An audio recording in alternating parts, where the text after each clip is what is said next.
Parce qu'il y a quelques semaines de cela, et en particulier d'ailleurs en Bretagne, on nous expliquait qu'il y avait une espèce de vague, que dis-je, de tsunami, que dis-je, de raz-de-marée. François Fillon, il n'y avait pas de superlatif suffisant pour qualifier la soi-disant extraordinaire victoire de François Fillon. C'était presque d'ailleurs si il ne fallait pas jeter les armes immédiatement, tant l'élection semblait jouer au moment où la primaire de droite a eu lieu. C'est vrai que personne ne s'attendait particulièrement à cette victoire. On va dire que c'est le charisme de François Fillon qui nous est particulièrement attiré l'attention, c'est le moins qu'on puisse dire. Fasciné par la barbe de Macron, c'est quand même ça qui aujourd'hui fascine chez le personnage. Et bien cet homme, c'est un énarque, un banquier, qui en réalité n'a jamais véritablement travaillé dans le privé comme on a pu l'entendre.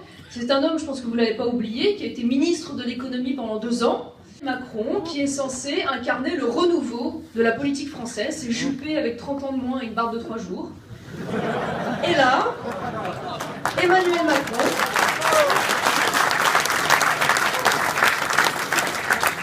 député du 7e arrondissement de Paris.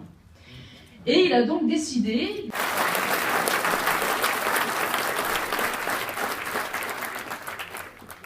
Mais là où ils sont dangereux, c'est qu'ils ont réussi, c'est vrai, à désespérer une partie de nos compatriotes qui, pour beaucoup, eh bien, se sont enfermés dans l'abstention ou dans le vote utile parfois, en considérant que finalement il était inefficace eh bien, de se tourner vers le vote patriote et le vote national, tant ils avaient verrouillé les modes de scrutin, tous les pronostics et tous les sondages.